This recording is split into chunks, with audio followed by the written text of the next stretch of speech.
আটাইকে আকৌ এবাৰ স্বাগতম জনাইছো। এইটো ক্লাছ 7ৰ উদ্ভিদৰ পৰিপুষ্টিৰ এইটো দ্বিতীয় খণ্ডটো আমি এতিয়া চাব গৈ আছো। ইয়াত ইতিমধ্যে প্ৰথম খণ্ডত আমি পৰিপুষ্টি কি হয় ইয়াৰ বিষয়ে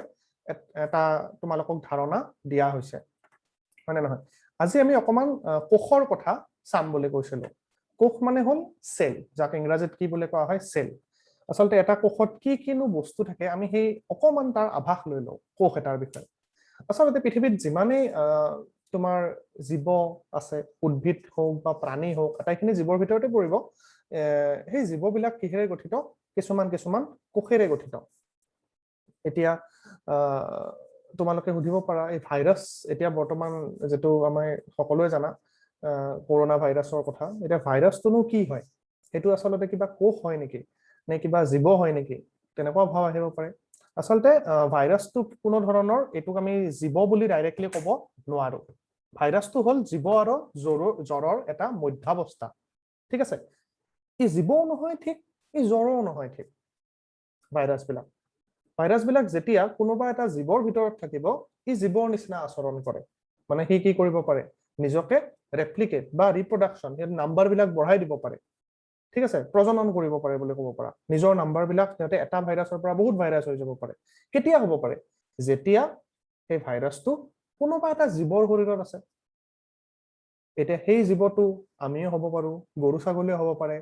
ঠিক আছে, বা এটা বেক্টেৰিয়াও হ'ব পাৰে। মানে বেক্টেৰিয়া এটাৰ ভিতৰতো ভাইৰাছে গৈ পেলাই তাক আক্ৰমণ কৰি তাৰ ভিতৰত নিজৰ জনসংখ্যা বৃদ্ধি কৰিব পাৰে ভাইৰাছ বিলাক। ঠিক আছে, কিন্তু ভাইৰাছ বিলাক ধৰা বতাহত উৰি আছে, তোমালোকৰ কিতাপৰ ওপৰত আছে, মোবাইলত লাগি, মানে মোবাইলৰ ভিতৰত নহয়, আকৌ মোবাইলৰ ভাইৰাছটো বেলেগ। আকৌ এইটো ধৰা এনে আৰু মোবাইলৰ সাৰফেসটো ওপৰৰ সেইখনত আছে বা এনেকুৱা আৰু সেনেকুৱা বস্তুবিলাকত আছে। তেতিয়াহ'লে বাহিৰত যদি জীৱৰ ভিতৰত নাই, তেতিয়াহ'লে কিন্তু সেই ভাইৰাছটো কি কৰিব লাগে? সি নিৰ্জীৱ বস্তুৰ নিচিনা আচৰণ কৰে। যেনেকুৱা ধূলিকণা এটা তেনেকুৱা ধৰণৰ, যেতিয়ালৈকে সি কোনোবা এটা তোমাৰ জীৱৰ ভিতৰত সোমাই নাযায়। এইটো ভাইৰাছৰ এটা আভাস দিলো মই। এতিয়া কোষবিলাক চাম। ভাইৰাছৰ ইয়াত কিন্তু আমি ভৰোৱা নাযায়। কোষবিলাক সাধাৰণতে যিবিলাক জীৱ আছে, বেক্টেৰিয়া এটা কোষ, এককোষী জীৱ। আৰু যিবিলাক তোমাৰ মানুহ, গৰু ছাগলী, সেইবিলাক কি বহুকোষী প্ৰাণী বা বহুকোষী জীৱ।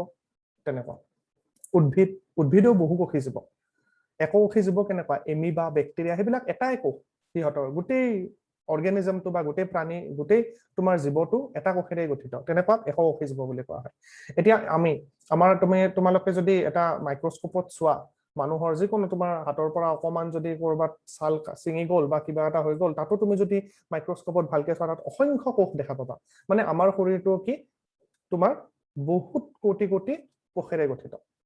এতিয়া এটা কোষতনো কি বস্তু থাকে, আমি সেই বস্তুখিনি অকমান চাই লওঁ। তোমালোকে ইয়াত দেখা পাইছা, তোমালোকৰ ইয়াত কি দিয়া হৈছে? বহুত কেইটা কোষ দিয়া আছে। ইয়াত কিন্তু এটা কোষ নাই, এটাতকে বেছি কোষ দিয়া হৈছে।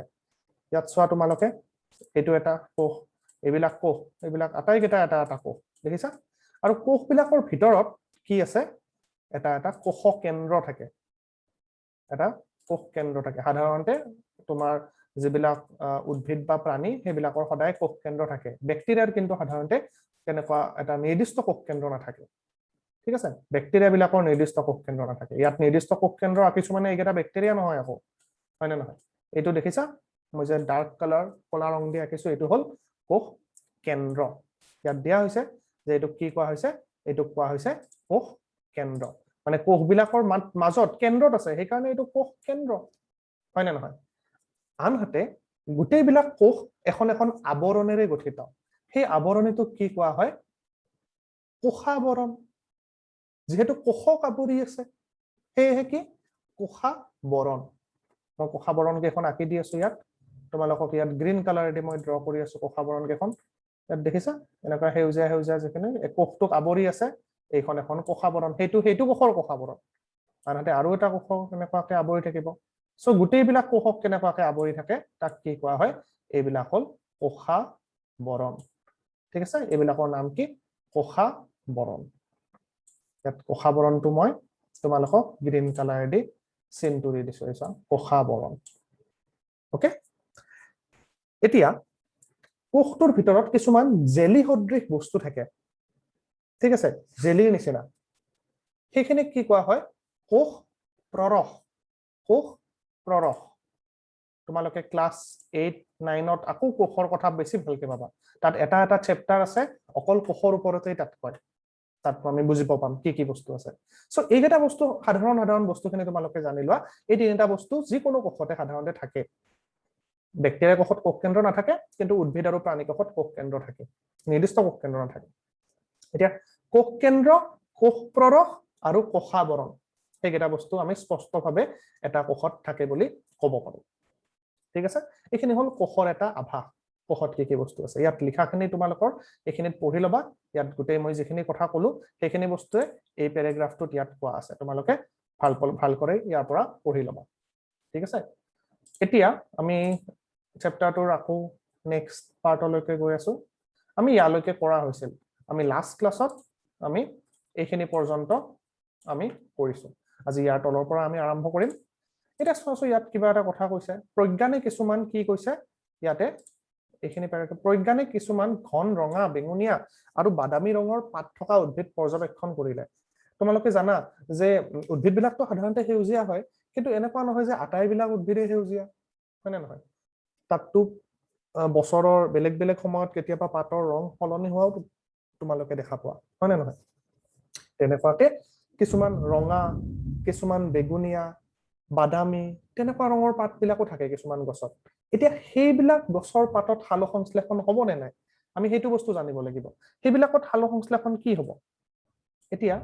সেইটো এটা পৰীক্ষাৰ সহায়ত আমি এটা চাম যে আসলতে সেইবিলাকতো সালোকসংশ্লেষণ হয় নে নহয় এতিয়া কি কৈছে কাৰ্যকলাপ বা ক্ৰিয়াকলাপ 1.1 তাত কি কৈছে চোৱা তলৰ প্যাৰাগ্ৰাফটোত দুজোপা টাব ল'ব দিছে টাব যত গছপুলি ৰোৱে আৰু তাত একেজাতীয় উদ্ভিদ ল'ব দিছে একে দুটা উদ্ভিদ মানে ল'ব দিছে দুটা টাবত ইয়াৰে এজোপা উদ্ভিদক কি কৰিব দিছে আন্ধাৰত ৰাখিব দিছে বা তাৰ ওপৰত এটা এই দাঁত বাকচ বা তোমালোকৰ বাকচ এটা এনেকুৱাকে উবৰি ধৰি থকা ঠিক আছে তেনেকুৱাকে ৰাখিব দিছে 72 ঘণ্টা আৰু আনজোপা ক'ত ৰাখিব দিছে সূৰ্যৰ পোহৰত ৰাখিব দিছে ঠিক আছে এতিয়া ষষ্ঠ শ্ৰেণীত তোমালোকে বস্তু এটা পাইছিলা আয়োডিনৰ পৰীক্ষাটো কিহৰ কাৰণে কৰিছিল আমি তাতে চেতহাৰ আছে নে নাই চাবৰ কাৰণে আমি আয়োডিনৰ পৰীক্ষাটো কৰো সাধাৰণতে এতিয়া 72 ঘণ্টাৰ পিছত আমি পৰ্যবেক্ষণ কৰিম কিনো হৈ আছে এটা আন্ধাৰত ৰাখিছিলো এটা পোহৰত ৰাখিছো সেইটো বস্তু কেৱল এতিয়া আগতে আন্ধাৰত ৰখা উদ্ভিদজোপা কি কৰিব দিছে তোমাৰ চোৱা পোহৰত 3-4 দিনৰ বাবে ৰাখা আৰু এই গছজোপাৰ পাতত পুনৰ আয়োডিনৰ পৰীক্ষাটো সম্পন্ন কৰা পৰ্যবেক্ষণবিলাক তোমালোকে বহিত লিখা মানে প্ৰথম কি আছিল এন্ধাৰত আছিল তাৰ পিছত কি হৈছে তাহাঁতক মানে পোহৰত মানে চাব দিছে প্ৰথমতে এন্ধাৰত ৰাখাৰ পিছতো আমি আয়োডিনৰ পৰীক্ষা কৰিলো আৰু পোহৰত 2-3 দিন ৰাখাৰ পিছতো আমি আয়োডিনৰ পৰীক্ষাটো কৰিলো ঠিক আছে এতিয়া সেউজীয়া গছৰ পাতৰ বাহিৰে সেউজীয়া ৰঙৰ পাতৰ বাহিৰেও অন্য পাততো পত্ৰহৰিত থাকে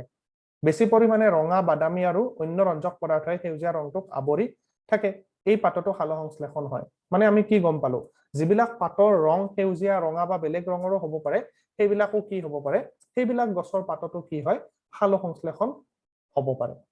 কাৰণ তাতো সামান্য পৰিমাণে কি আছে তাতো তোমাৰ সেউজীয়া ৰংটো আছে সেউজীয়া ৰংটো মানে কি তাত কি আছে পত্ৰহৰিত আছে হৰিত কণা এইখিনি বস্তুহে সেউজীয়া ৰং দিয়ে এটা এজোপা উদ্ভিদক সো সেইখিনি বস্তু তাতো আছে কিন্তু সেই ৰঙা আৰু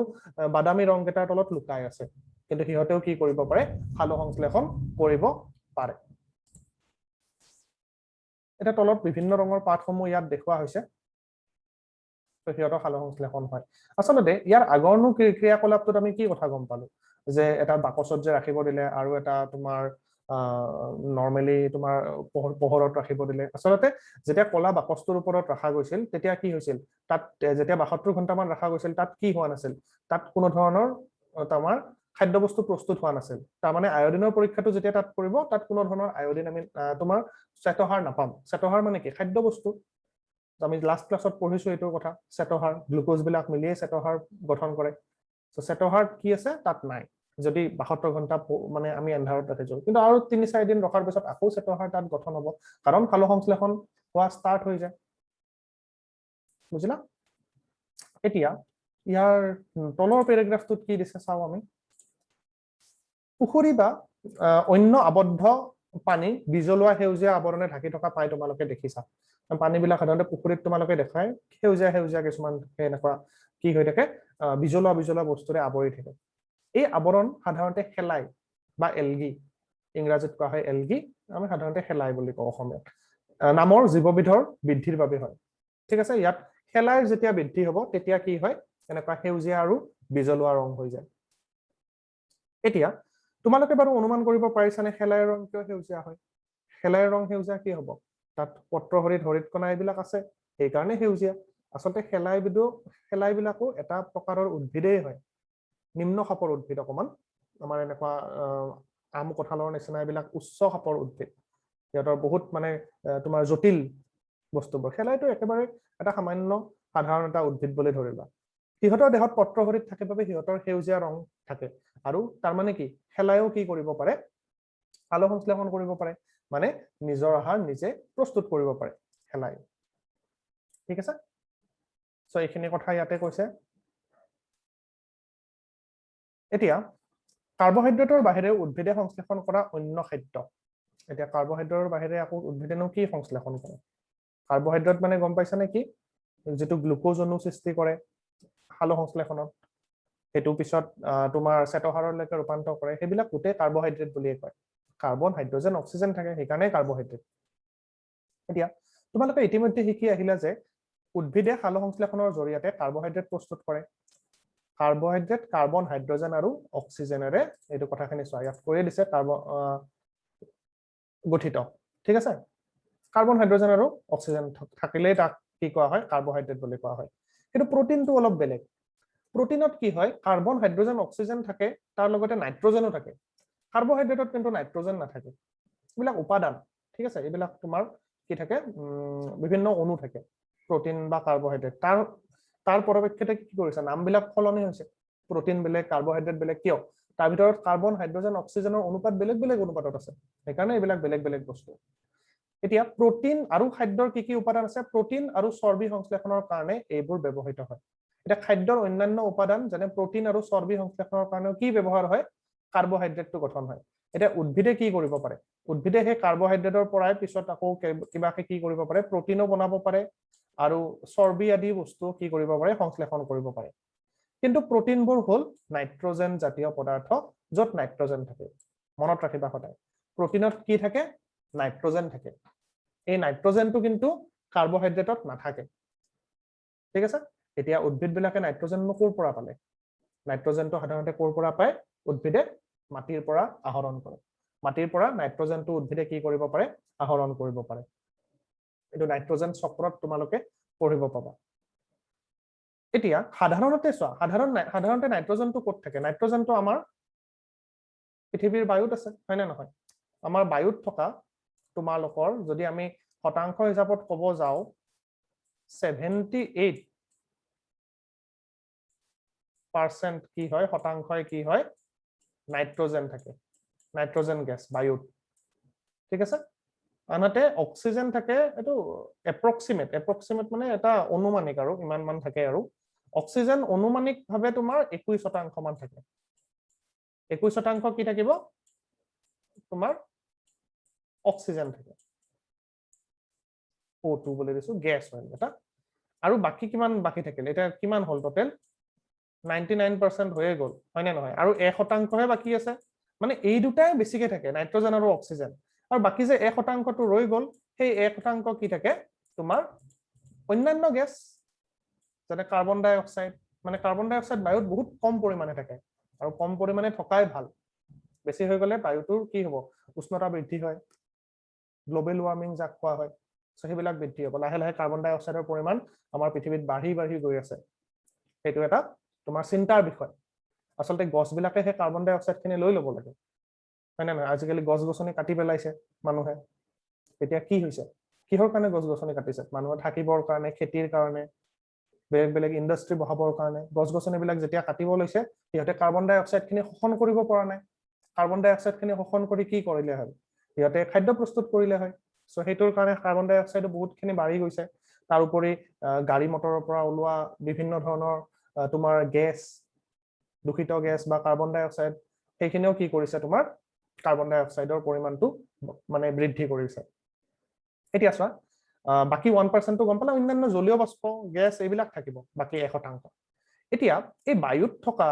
নাইট্ৰজেনটো উদ্ভিদেটো ডাইৰেক্টলি নাইট্ৰজেনটো ল'ব নোৱাৰে বায়ুৰ পৰা, আমিও নোৱাৰো। ঠিক আছে, আমিও তেনেকুৱাকে ডাইৰেক্টলি বায়ুত ইমান নাইট্ৰজেন আছে ল'ব নোৱাৰো। এতিয়া নাইট্ৰজেনটো কিয় লাগে আমাক? প্ৰটিন গঠনৰ কাৰণে নাইট্ৰজেনটো অত্যন্ত আৱশ্যক। নাইট্ৰজেন নহলে প্ৰটিন তোমাৰ গঠন হ'ব নোৱাৰে। উদ্ভিদে কাৰ্বন ডাই অক্সাইড বাৰু ল'লে, অক্সিজেনো ল'লে, আমিও ল'লো, সেইটোত বাৰু মানি ল'লো, কিন্তু নাইট্ৰজেনটোতো তেনেকুৱাকে আমি ল'ব নোৱাৰো। এতিয়া সেইটো কেনেকুৱাকে লোৱা যাব? এতিয়া চোৱা, বায়ুত গেছীয় অৱস্থাত প্ৰচুৰ পৰিমাণে কি থাকে? নাইট্ৰজেন থাকে, এইটো কথা কোৱা হ'ল। কিন্তু উদ্ভিদে এই নাইট্ৰজেন পোনে পোনে শোষণ কৰিব নোৱাৰে। মাটিত থকা কিছুমান বেক্টেৰিয়াই গেছীয় নাইট্ৰজেনক ব্যৱহাৰৰ উপযোগী নাইট্ৰজেনলৈ ৰূপান্তৰ কৰে আৰু মাটিত এৰি দিয়ে। চোৱা, বেক্টেৰিয়া বিলাকৰ কিমান মানে সিহঁতৰ গুণ আছে। আমি বেক্টেৰিয়া বিলাক হলে সাধাৰণতে আমি অলপমান ভয় খাওঁ, বেমাৰ চেমাৰ হ'ব নেকি, বেক্টেৰিয়া আছে কিবা আছে, কিন্তু কিছুমান উপযোগী বেক্টেৰিয়াও আছে। কিছুমান বেক্টেৰিয়া আমাৰ কাৰণে ইউজফুল মানে উপযোগী, আৰু কিছুমান বেক্টেৰিয়া আমাৰ কাৰণে হাৰ্মফুল মানে বেমাৰ আজাৰ কৰিব পাৰে। তেনেকুৱা ইয়াত উপযোগী বেক্টেৰিয়া কিছুমান ক'ত থাকে? মাটিত থাকে, আৰু সেইবিলাক থকাটো সদায় দৰকাৰ। সেই বেক্টেৰিয়া বিলাকে কি কৰিব? সেই বায়ুমণ্ডলত থকা নাইট্ৰজেন খিনি কি কৰিব? মাটিত মিহলি হৈ যোৱাত সহায় কৰে। ঠিক আছে, এই দ্ৰৱণীয় নাইট্ৰজেনক পানীৰ সৈতে উদ্ভিদে শোষণ কৰে। উদ্ভিদে যেতিয়া পানীখিনি ল'ব, তেতিয়াহ'লে আমি যে কওঁ উদ্ভিদে পানী আৰু খনিজ লৱণ শোষণ কৰে, তেনেকুৱাকে উদ্ভিদে কি কৰে? সেই নাইট্ৰজেন খিনিও বঢ়িয়াকে শুহি ল'ব পাৰে মাটিৰ পৰা, কিন্তু ডাইৰেক্ট বায়ুমণ্ডলৰ পৰা ল'ব নোৱাৰে। সদায় মনত ৰাখিবা, প্ৰথমতে নাইট্ৰজেন খিনি মাটিত যাব, মাটিত মিহলি হ'ব। কোনে মিহলি হোৱাত সহায় কৰিব? বেক্টেৰিয়া বিলাকে। ঠিক আছে, আৰু সেই মাটিত মিহলি হোৱা নাইট্ৰজেনটোহে পিছত কি কৰিব পাৰে? উদ্ভিদে ল'ব পাৰে। ইয়াৰ উপৰি তোমালোকে খেতিয়কে মাটিত নাইট্ৰজেন বৃদ্ধি কৰিবৰ বাবে ৰাসায়নিক সাৰ বিলাক দিয়া তোমালোকে জানা, ইউৰিয়া যে দিয়ে তেনেকুৱা। আচলতে এইবিলাক কি? যিবিলাক ইউৰিয়া বা তেনেকুৱা বেলেগ বেলেগ সাৰ বিলাক আছে, সেইবিলাকত প্ৰচুৰ পৰিমাণে কি থাকে? নাইট্ৰজেন থাকে সাৰ বিলাকত। এই নাইট্ৰজেন বিলাক দি পেলাই কি কৰে? তোমাৰ মাটিটোৰ উৰ্বৰতাটো বৃদ্ধি কৰিব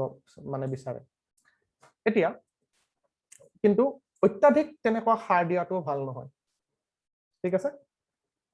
যিবিলাকক ফাৰ্টিলাইজাৰ বুলি কয়। সাধাৰণতে আমি যদি ধৰা গৰুৰ গোবৰ বা ঘৰতে প্ৰস্তুত কৰা তেনেকুৱা তোমালোকৰ পাকঘৰৰ পৰা যিবিলাক কেঁচা সামগ্ৰী, আলুৰ বাকলি হওক বা তেনেকুৱা উদ্ভিদ মৰি যোৱা তেনেকুৱা বিলাকৰ যদি মাটিত মিহলি কৰি আমি নিজে সাৰ বনাব পাৰো, সেইটোহে এটা উৎকৃষ্ট, বেছি ভাল। ঠিক আছে, সাৰবিলাক যিবিলাক তোমাৰ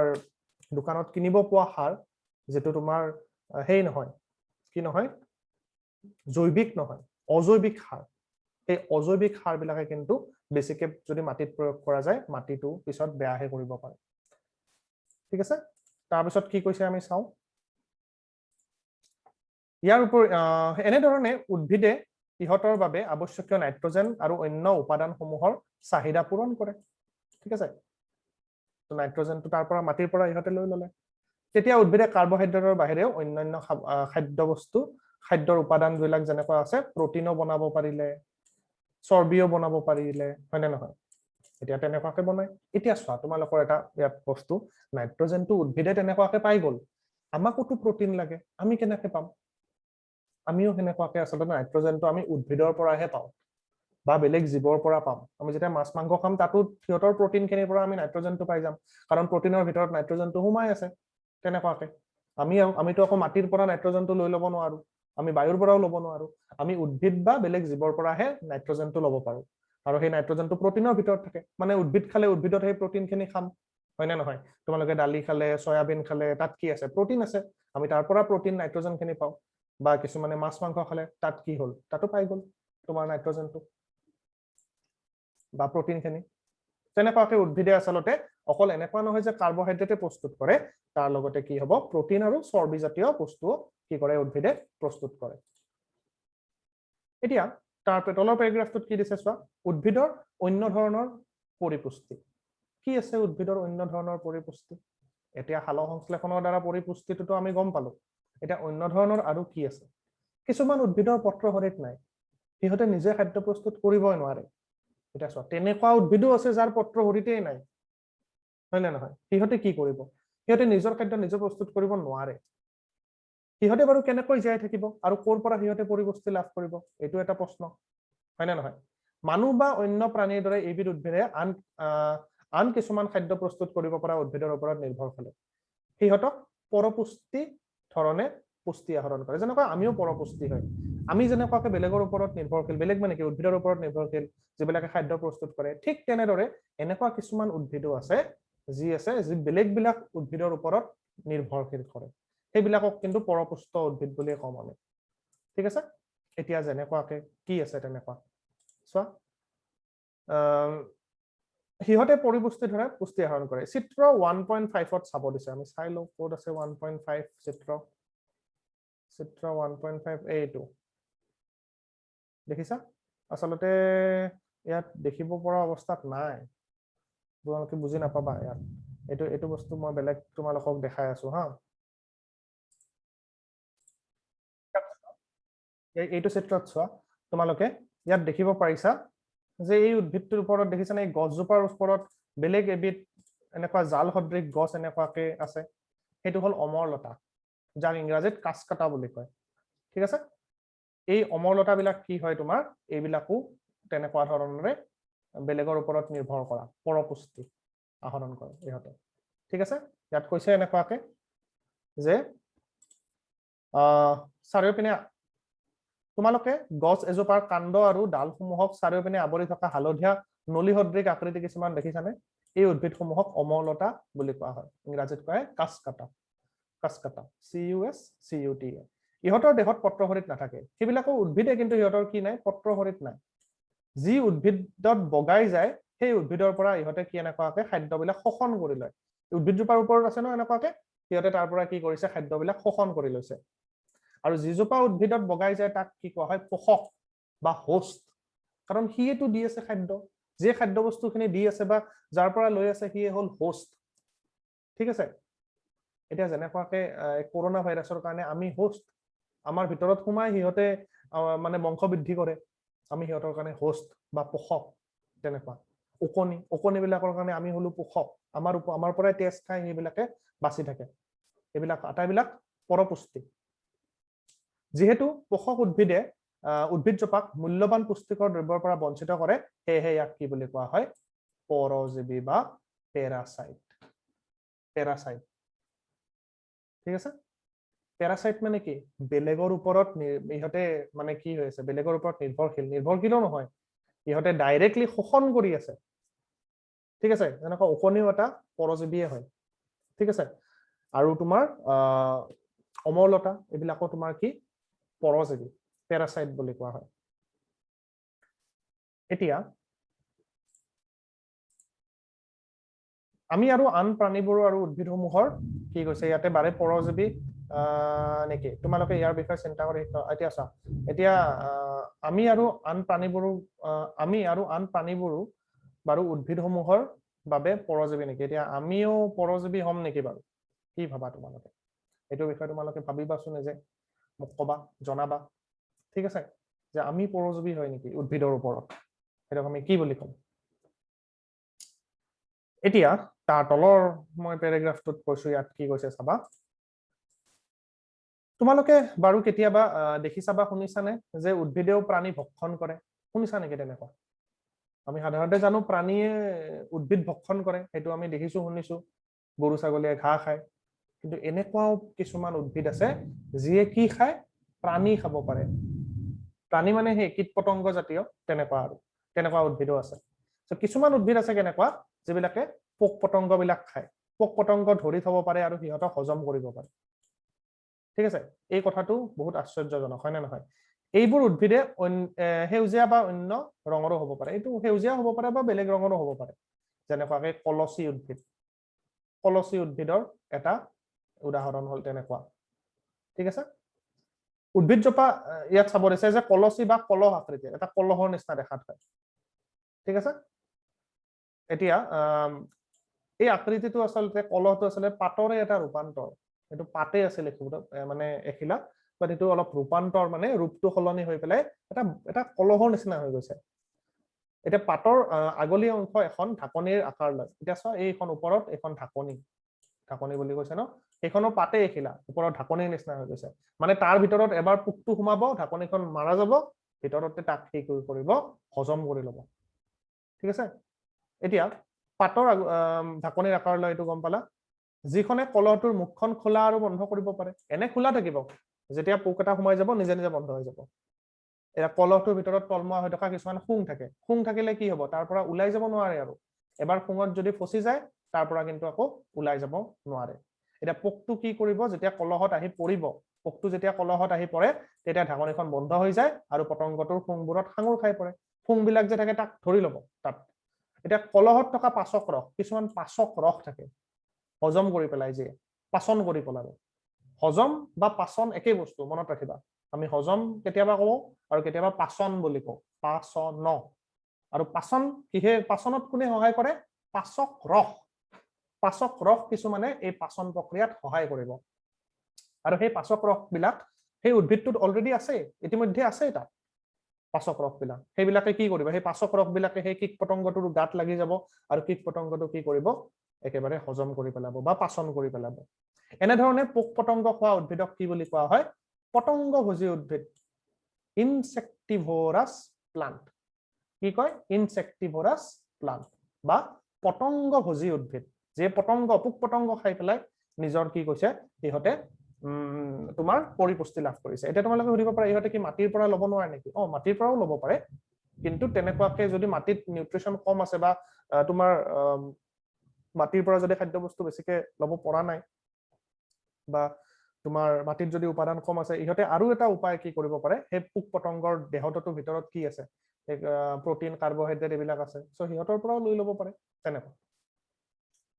এতিয়া চোৱা তাৰ তলত কি কৈছে, এনেদৰে উদ্ভিদে মাটিৰ পৰা সকলো লাগতিয়াল পুষ্টি নোপোৱাটো সম্ভৱ নে বাৰু। এতিয়া এইটো বস্তু সুধিছে, যেতিয়া কেতিয়াবা কেতিয়াবা এইটো এটা অতিৰিক্ত উপায় আৰু, বুজি পাইছানে নাই, যে মাটিৰ পৰা সিহঁতে কেতিয়াবা যিখিনি নাপালে সিহঁতে তাৰ পৰা বেছিকে ল'ব, ইয়াৰ পৰা এনেকুৱাকে ল'ব। এতিয়া তোমালোকে ইয়াত দেখিব পাৰিছা চাগে, এনেকুৱা হয় বস্তুটো দেখাত, এটা পতংগভোজী উদ্ভিদ এনেকুৱা, ইংৰাজীটো পিটচাৰ প্লান্ট বুলিও কোৱা হয়। এতিয়া ইয়াত এই জগটো দেখিছা, মগটো, এই মগৰ ভিতৰত যেনেকুৱাকে অকমান পানী আছে, ইহঁতৰ ভিতৰতো তেনেকুৱা এই পাচক ৰস বিলাক থাকে। এবাৰ তাৰ ভিতৰত যদি পতংগটো সোমাই যায়, তেতিয়া সেই ৰস বিলাকত কি হৈ যাব, সেইটো ইহঁতে পাচন হৈ যাব, মানে ইহঁতে হজম কৰি পেলাব, তেনেকুৱা ধৰণৰ হয়। ইয়াত চোৱা এইবিলাক খোলা আছে দেখিছা, এই এনেকুৱা ধৰণৰ হয় তোমাৰ, এইটো এইখন ঢাকনিৰ ওপৰত, আৰু এইটো সেই তোমাৰ কলহ সদৃশ বস্তুটো ওপৰত এইবিলাক ঢাকনি বিলাক আছে, দেখিছানে, এইবিলাক ঢাকনি বিলাক ওপৰত আছে, ঢাকনিখন বন্ধ হৈ যাব নিজে নিজে। এটা পতংগ আহি আছে, উৰি উৰি আহি ক'ত পৰিলে, এইটো ঘূৰি আছে, ঘূৰি ঘূৰি আহি ইয়াৰ ভিতৰত সোমাই গ'ল। ঠিক আছে, সোমাই যোৱাৰ লগে লগে কি হ'ল দেখিছা, এইখন দৰ্জাখন বন্ধ হৈ গ'ল, এইখন বন্ধ হৈ গ'ল, আৰু বন্ধ হৈ যোৱাৰ পিছত ই ভিতৰত আবদ্ধ হৈ থাকিল, ভিতৰত আবদ্ধ হৈ গ'ল, আৰু তাৰ ভিতৰত কি কৰিব, তাক হজম কৰি পেলাব। অকে, এতিয়া আমি নেক্সট আৰু আগবাঢ়িছো, ইয়াত কি আছে, আৰু এটা পৰিপুষ্টি কেনেকুৱা আছে, মৃতজীৱী আছে। নামটোতে আমি গম পাম মৃতজীৱী মানে কি, মৰা বস্তুৰ ওপৰত সিহঁতে কি কৰিব, তাৰ পৰা খাদ্য গ্ৰহণ কৰিব, তাকে কি কোৱা হয়, মৃতজীৱী বুলি কোৱা হ'ব, হয় নে নহয়, গেলা পচা বস্তু, মৰি যোৱা বস্তুৰ ওপৰত যোনে খাদ্য গ্ৰহণ কৰে। এতিয়া তোমালোকে শাক পাচলি বজাৰৰ টোপোলা কৰি বা পেকেটত ভৰাই কাঠফুলা বিক্ৰী কৰা দেখিছা নিশ্চয়। তোমালোকে হয়তো বৰষুণত বতৰত পচা কাঠৰ ওপৰত গজা ছাতি সদৃশ সোপোকা ধৰণৰ বেংচটাও দেখিছা। বেংচটা বা এইবিলাক তোমালোকৰ যিবিলাক তোমাৰ কি বুলি কয়, ভেঁকুৰ জাতীয় বস্তুবিলাক দেখিছা। সিহঁতে জীৱন ধাৰণ কৰিবৰ বাবে কেনেধৰণৰ পৰিপোষকৰ দৰকাৰ হয় আৰু সিহঁতে এইবোৰ ক'ৰ পৰা পায় ভাবিলেও অহাচোন। আচলতে এইবিলাক ভেঁকুৰ হয়, আচলতে ভেঁকুৰ বিলাকে সাধাৰণতে তেনেকুৱা কৰে। এইটো আচলতে উদ্ভিদ বুলি ক'ব নোৱাৰা, ঠিক আছে। ভেঁকুৰ বিলাক আচলতে উদ্ভিদত নপৰে, এইবিলাক আচলতে ভেঁকুৰ এটা বেলেগ ৰাজ্যই, সিহঁতৰ বেলেগ এটা গ্ৰুপ। এতিয়া সিহঁতকো ইয়াত তোমালোকক শিকোৱা হৈছে যে সিহঁতৰ তাত কি থাকে, সিহঁতে সালোক সংশ্লেষণ কৰিব নোৱাৰে কাঠফুলা বিলাকে, ঠিক আছে। সিহঁতে মৃত বা গেলা বস্তুৰ ওপৰতহে বাচি থাকে। এতিয়া ইয়াত এটা ক্ৰিয়াকলাপ দিছে, কেনেকুৱা, এটুকুৰা পাওৰুটি লোৱা আৰু ইয়াৰ পানীৰে সিক্ত কৰা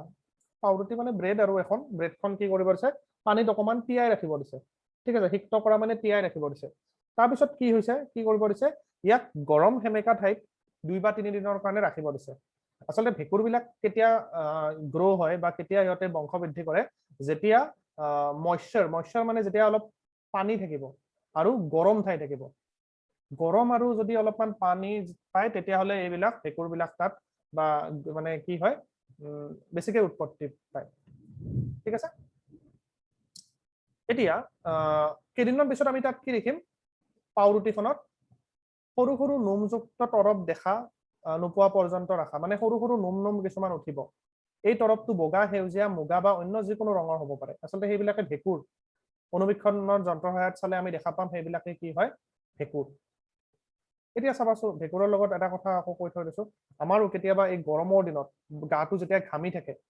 গাটো বেছি ঘামি থাকে আৰু গৰমো বহুত থাকে বডি হিট বা গাৰ গৰমটো থাকে তাতে ঘামবিলাকো থাকে সো এই তেতিয়া আসলতে এই গাৰ যে কিছুমান খুজতি বা কিছুমান ভেকুৰ সম্বন্ধীয় বেমাৰ হয় তেতিয়া এনেকুৱা পৰিস্থিতিৰ কাৰণে হয়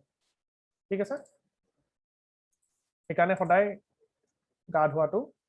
বহুত অত্যাৱশ্যকীয় এতিয়া তোমালোকে পৰ্যবেক্ষণটোত টকা বহীত লিখিব তোমালোকে সম্ভৱতঃ পাউৰুটিৰ টুকুৰাসমূহৰ ওপৰত কপাহৰ সূতানৰ কিছুমান আহ দেখিছা এইবিলাকে হল কি ভেকুৰ বা ফানজাই বুলি কয় যাক ফানজাই বুলি কোৱা হয় বা ভেকুৰ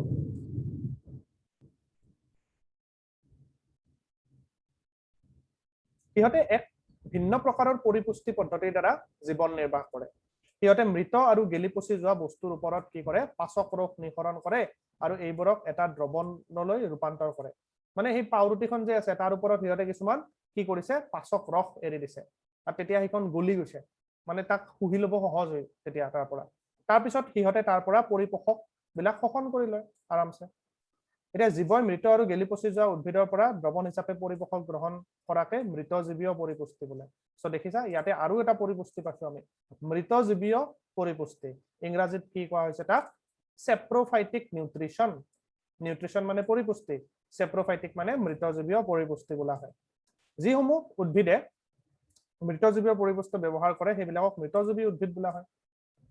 সেইবিলাকক মৃতজীৱী উদ্ভিদ সাধাৰণতে ভেকুৰবিলাক আটাইবিলাক কি হয়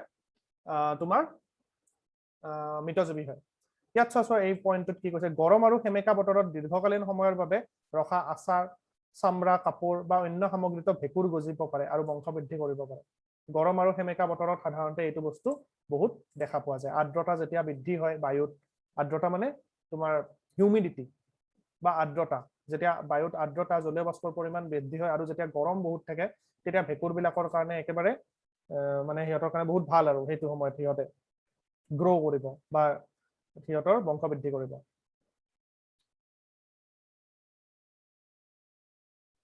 সেই চোৱা ইয়াত প্ৰহেলিকাই কিবা সুধিছে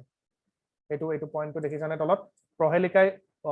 উদ্গ্ৰীব মানে কি আৰু বহুত জানিব ইচ্ছা কৰিছে জানিবলৈ ইচ্ছা কৰিছে যে তাই বিশেষ উপলক্ষত পিন্ধা ধুনীয়া জোতাযোৰ বৰষুণৰ বতৰত ভেকুৰে নষ্ট কৰিলে নেকি তাই জানিবলৈ বিচাৰে যে বৰষুণৰ বতৰত হঠাতে কেনেকৈ ভেকুৰৰ আবিৰ্ভাৱ হয় আচলতে হঠাতে আবিৰ্ভাৱ নহয় তাত ভেকুৰবিলাক আছে সিহঁতে মানে সেইটো পাই যায় পৰিৱেশটো পাই যায় তাত বৃদ্ধি কৰিবৰ কাৰণে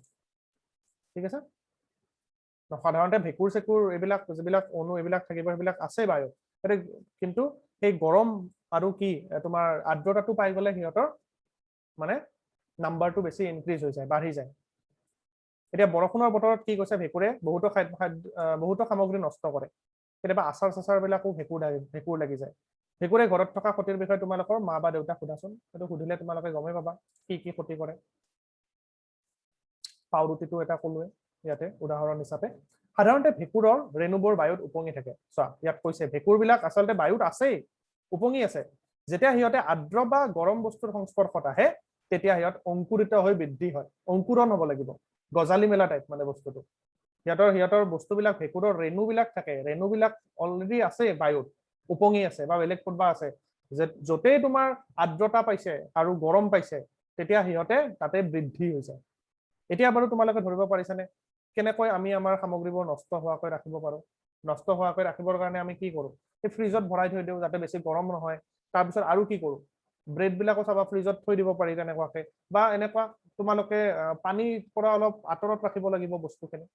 তেতিয়া সিহঁতক আমি বচাই ৰাখিব পাৰিম যদি জলীয় বাষ্পৰ পৰা আঁতৰত ৰাখিব পাৰো তাৰ কাৰণে আমি বঢ়িয়াকে সাফৰ লগাই টেমাবিলাকৰ ভিতৰত বস্তুবিলাক ভৰাই থৈ দিওঁ হয়নে নহয় যদি সাফৰ নলগাকৈ বস্তুবিলাক থৈ দিওঁ খোলাকে থৈ দিওঁ তেতিয়া কি হয় সোনকালে বেয়া হৈ যাব কাৰণ বায়ুৰ আৰ্দ্ৰতাটো সহজে পাই যাব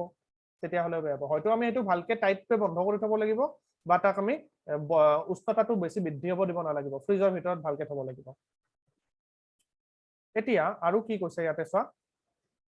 এইটো বেছি দীঘল নহয় আজি শেষেই হৈ যাব গোটেইটো কিছুমান জীৱ একেলগে থাকে খাদ্য আৰু আশ্ৰয় একেলগে ভগাই লয় ইয়াকে সহজীৱী বোলে এইটো এটা বঢ়িয়া বস্তু চোৱা এটা কেনেকুৱা কৈছে ইয়াতে কিছুমান জীৱ আকৌ একেলগে থাকে এটা জীৱ আন এটা জীৱৰ লগত একেলগে থাকে সহজীৱী বুলি কয় তাক সদায় একেলগে আছে তেনেকুৱা কিছুমান কেনেকুৱা আছে লাইকেন এটা উদাহৰণ আমি পাম এটাক সিম্বায়টিক ৰিলেশনশ্বিপ বুলি কোৱা হয় সিম্বায়টিক মানে একেলগে সহভাগ কৰা উদাহৰণস্বৰূপে কিছুমান ভেঁকুৰে উদ্ভিদৰ খাদ্যৰ শিপাত বাস কৰে কিছুমান এনেকুৱা ভেঁকুৰ আছে সেইবিলাকে কি কৰে উদ্ভিদৰ শিপাত থাকে এতিয়া চোৱা ভেঁকুৰটো বেলেগ বস্তু উদ্ভিদটো বেলেগ বস্তু এইটো কিন্তু মনত ৰাখিবা ভেঁকুৰবিলাক সাধাৰণতে উদ্ভিদত নপৰে এইটো পাঠৰ নাম উদ্ভিদৰ পৰিপুষ্টি এতিয়া কিয় ভেঁকুৰটো দিছে মই নাজানো এতিয়া কিন্তু ভেঁকুৰবিলাক উদ্ভিদত নপৰে কিন্তু ভেঁকুৰৰ অলপমান কিছুমান উদ্ভিদৰ নিচিনা মানে গুণো আছে কিন্তু উদ্ভিদ ভেঁকুৰৰ পৰা কমপ্লিটলি বেলেগ কাৰণ ভেঁকুৰবিলাকে নিজৰ খাদ্য নিজে প্ৰস্তুত কৰিব কেতিয়াও নোৱাৰে উদ্ভিদবিলাকে কিন্তু সেইটো নিজৰ খাদ্য নিজে প্ৰস্তুত কৰিব পাৰিবই এটা ভেঁকুৰ আৰু উদ্ভিদে একেলগে কেতিয়াবা থাকে তেতিয়া ভেঁকুৰটোৱে কি পাব উদ্ভিদৰ পৰা বঢ়িয়াকে খাদ্য বস্তুবিলাক পাই থাকে হয়নে নহয় তাৰ উপৰি গছজোপাই কি কৰিব ভেঁকুৰক পুষ্টি যোগান ধৰে আৰু তাৰ বিপৰীতে গছজোপাই মাটিৰ পৰা পানী আৰু খনিজ লৱণ আহৰণ কৰাৰ ক্ষেত্ৰত ভেঁকুৰৰ পৰা সহায় পায় ভেঁকুৰে কি কৰে যেনেকুৱা শিপাবোৰে মাটি আৰু মাটিৰ পৰা কি কৰিব পানী আৰু খনিজ লৱণ আহৰণত সহায় কৰিব ভেঁকুৰটো কি কৰে উদ্ভিদৰ শিপাখিনিত লাগি আছে আৰু মাটি আৰু পানীখিনি আহৰণ কৰাত সহায় কৰিব এনেকুৱা ধৰণৰ কি কৈছে ইয়াকে সহযোগিতা বুলি কৈছে ইয়াতে ঠিক আছে ভেঁকুৰ আৰু এইটো গম পালো আৰু এটা আছে তলত দিছে লাইকেনটো বহুত ইম্পৰ্টেন্ট পৰীক্ষাত সোধে আৰু এতিয়াৰ নহয় তোমালোকে পিছতো পাবা 9 10 11 12 তালৈকে লাইকেনৰ কথা আছে পিছতো পাবা বায়োলজি পঢ়ে যিবিলাকে আৰু 11 12 তাতো লাইকেনৰ কথা কয় লাইকেনবিলাক কেনেকুৱা হৈছে ভেঁকুৰ আৰু পত্ৰহৰিত থকা শেলাইৰ এক সহযোগিতা মানে দুটা প্ৰাণী আছে এটা হ'ল ভেঁকুৰ আৰু এটা কোন শেলাইবিলাক কিন্তু উদ্ভিদ হয় দেই সেইটো মনত ৰাখিবা শেলাইবিলাক কিন্তু উদ্ভিদ শেলাইবিলাক উদ্ভিদ আৰু ভেঁকুৰবিলাক কিন্তু উদ্ভিদ নহয় ভেঁকুৰবিলাকে নিজৰ খাদ্য নিজে প্ৰস্তুত কৰিব নোৱাৰে এতিয়া শেলাইবিলাক আমি দেখিছিলো বহুত সৰু সৰু হয় ইয়াত ভেঁকুৰ আৰু শেলাই একেলগে যে থাকে তাকে কি কোৱা হয় লাইকেন বুলি কোৱা হয় আৰু লাইকেনবিলাক এই প্ৰদূষিত ঠাইত নাথাকে সিহঁতে য'ত প্ৰদূষণ বহুত কম সেনেকুৱা ঠাইতে থাকে অলপ পাহাৰীয়া জাগাবিলাকত তোমালোকে এই লাইকেনবিলাক দেখিব পাবা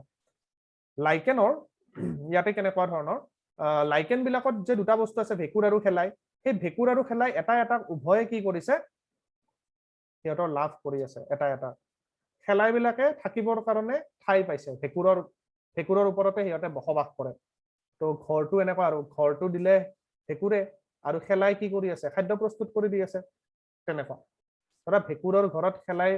ভাৰতীয় হিচাপত আছে ভাড়া দিয়াৰ নিচিনা আছে আৰু শেলাইখিনি কি কৰে খাদ্য প্ৰস্তুত কৰি সদায় দি থাকে তেনেকুৱা দুটাৰে লাভ হৈ আছে শেলাইৰ কি লাভ হ'ল শেলাই ভেঁকুৰৰ তাত থাকিবলৈ ঠাই পালে আৰু ভেঁকুৰৰ কি লাভ হ'ল শেলাই খাদ্য প্ৰস্তুত কৰি দি আছে সেইটোৱে হ'ল সহযোগী দুটাই পৰস্পৰে কিন্তু তোমাৰ সুবিধা পাই আছে দুটাৰে লাভ হৈ আছে কিন্তু পৰজীৱীত তেনেকুৱা নহয় পৰজীৱীত এটা লাভ হয় এটা লছ হয় এতিয়া এইখিনি কথা ইয়াত কৈছে মই যিখিনি ক'লো ভেঁকুৰে শেলাই আশ্ৰয় আৰু পানী খনিজ পদাৰ্থ যোগান ধৰে আৰু ইয়াৰ পৰিৱৰ্তে শেলাই সালোকসংশ্লেষণৰ জৰিয়তে প্ৰস্তুত খাদ্য ভেঁকুৰক দিয়ে দুটাই লাভ হৈ আছে নেক্সট পইণ্ট চোৱা মাটিত পৰিপোষকবোৰ কেনেকৈ পুনৰ পুৰ হয় এইটো এটা ইম্পৰ্টেণ্ট কথা চোৱা মাটিৰ পৰা যদি সদায় লৈয়ে আছে উদ্ভিদবিলাকে মাটিত শেষ হৈ যাব লাগিছিল দেখো মাটিত মানে কি শেষ হ'ব মানে পৰিপোষকবিলাক শেষ হৈ যাব লাগিছিল পানী শেষ হৈ যাব লাগিছিল তোমাৰ পানী বাৰু শেষ নহয় বৰষুণ দিলে আৰু পানীখিনি পাই যায় কিন্তু বাকীবিলাক বস্তুটো শেষ হৈ যাব লাগিছিল যিবিলাক তোমাৰ নাইট্ৰজেনে হওক বা বেলেগ বস্তুবিলাক হওক তোমাৰ খনিজ লৱণবিলাক হওক সেইবিলাক কিয় শেষ হৈ নাযায় এতিয়া সেই বস্তুটো চা ইয়াত কি কৈছে চোৱা তোমালোকে বাৰু খেতিয়কে পথাৰত জৈৱিক বা ৰাসায়নিক সাৰ ছটিয়া দেখিছানে এতিয়া চোৱা জৈৱিক সাৰ বিলাক কেনেকৈ গোবৰ চবৰবিলাক জৈৱিক সাৰ ৰাসায়নিক সাৰ এই দোকানত কিনিব যিবিলাক পায় সেইবিলাক হ'ল তোমাৰ ৰাসায়নিক সাৰ বা মালিয়ে ঘাঁহনি বা টাবত সাৰ প্ৰয়োগ কৰা দেখিছানে এইবিলাক বস্তু আছে তোমালোকে বাৰু জানানে যে এই সাৰবোৰ মাটিত কিয় মিহলোৱা হয় কিয় মাটিত সাৰবিলাক মিহলোৱা হয় কাৰণ মাটিত এটা সময়ৰ পিছত কি হ'ব এটা সময়ৰ পিছত তাত যিবিলাক পুষ্টিকৰ পৰিপোষক থাকিব তাৰ পৰিমাণবিলাক কমি গৈ থাকিব মাটিত সাধাৰণতে কি হৈ থাকিব কমি গৈ থাকিব সেইকাৰণে তাত সাৰ দি পেলাই কি কৰে তাত আকৌ পৰিপোষকবিলাক মাটিত মিহলি হৈ যোৱাত সহায় কৰে ঠিক আছে আৰু কি উপায় আছে এতিয়া কেতিয়াবা চাবা যেতিয়া উদ্ভিদ এজোপা মৰি যাব গছৰ পাত পৰি যাব মাটিতেটো পৰিব মাটিত পৰাৰ পিছত কি হ'ব মাটিত পৰাৰ পিছত তোমাৰ সেইবিলাক বস্তু মাটিত মিহলি হৈ যায় আকৌ সেইবিলাকত পৰা কি গ'ল মাটিত আকৌ তোমাৰ খাদ্য বস্তুখিনি মিহলি হৈ গ'ল হয় নে নহয় তেনেকুৱা মৰা ধৰা কোনোবা এটা জীৱ মৰি গ'ল মাটিত মিহলি হৈ গ'ল মানে অণুবিলাক মাটিত আকৌ গুচি গ'ল সেইবিলাক আকৌ উদ্ভিদে ল'ব তেনেকুৱাকে এটা চক্ৰত ঘূৰি থাকে এটা চাইকেলত ঘূৰি থাকে বস্তুবোৰ ঠিক আছে আমি সেইবিলাক চক্ৰ পাম পিছত বেলেগ চক্ৰ কিছুমান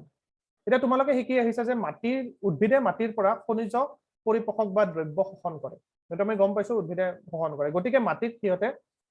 কি হৈছে তোমাৰ গতিকে মাটিত সিহঁতৰ পৰিমাণ কমি গৈ থাকে ৰাসায়নিক আৰু জৈৱিক সাৰৰ উদ্ভিদৰ আৱশ্যকীয় পৰিৱেশক লৱণ যেনে নাইট্ৰজেন পটাছিয়াম ফসফৰাছ এইবিলাক থাকে আৰু এইবিলাক উদ্ভিদৰ কাৰণে অত্যন্ত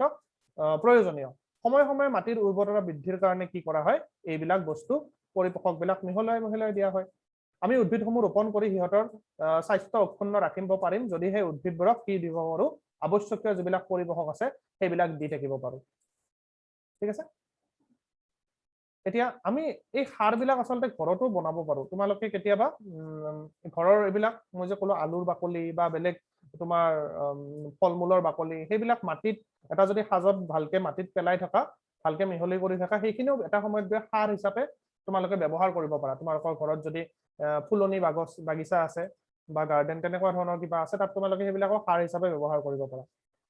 এতিয়া সাধাৰণতে প্ৰটিন প্ৰস্তুত কৰিবলৈ শস্যক যথেষ্ট পৰিমাণৰ নাইট্ৰজেনৰ আৱশ্যক হয় সদায় মনত ৰাখিবা প্ৰটিনৰ লগত কোনটো উপাদান আছে নাইট্ৰজেন প্ৰটিনত সদায় থাকে ঠিক আছে শস্য চপোৱাৰ পিছত মাটিত নাইট্ৰজেনৰ অভাৱ হয় নাইট্ৰজেনখিনিটো লাহে নোহোৱা হৈ গ'ল কাৰণ প্ৰটিন যদি তেনেকুৱা কিবা উদ্ভিদে প্ৰটিন বনাবৰ কাৰণে নাইট্ৰজেনখিনিটো মাটিৰ পৰা লৈ ল'লে এতিয়া কি কৈছে তোমালোকে জানা যে বায়ুত যথেষ্ট পৰিমাণৰ নাইট্ৰজেন গেছ আছে যদিও উদ্ভিদে কাৰ্বন ডাই অক্সাইড ব্যৱহাৰ কৰাৰ দৰে নাইট্ৰজেনক বায়ুৰ পৰা শোষণ কৰিব নোৱাৰে নাইট্ৰজেনক কেতিয়াও উদ্ভিদে বায়ুৰ পৰা ল'ব নোৱাৰে হয় নে নহয় এতিয়া উদ্ভিদৰ বাবে দ্ৰৱণীয় অৱস্থাত থকা নাইট্ৰজেনকে আৱশ্যক দ্ৰৱণীয় মানে কি মাটিত দ্ৰৱণীয় নাইট্ৰজেন মানে তোমাৰ নাইট্ৰজেন লাগিব সেইটো আমি আগতে কৈছিলো বেক্টেৰিয়া কিছুমানে সহায় কৰে সেই বেক্টেৰিয়াৰ নাম কি ৰাইজোবিয়াম বেক্টেৰিয়াই কি কৰিব পাৰে সেই বায়ুমণ্ডলৰ নাইট্ৰজেনটো শোষণ কৰি তাক দ্ৰৱণীয় অৱস্থালৈ মাটিত মিহলি কৰি দিব পাৰে তেতিয়া সিহঁতে কি কৰিব পাৰে লৈ ল'ব এতিয়া কিন্তু ৰাইজোবিয়ামে কি কৰিব পাৰে ৰাইজোবিয়ামে নিজৰ আহাৰ নিজে প্ৰস্তুত কৰিব নোৱাৰে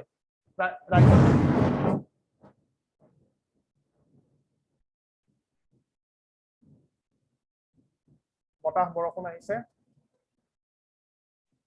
একো নাই বাৰু শেষ হৈ যাব বেছি টাইম নালাগে এতিয়া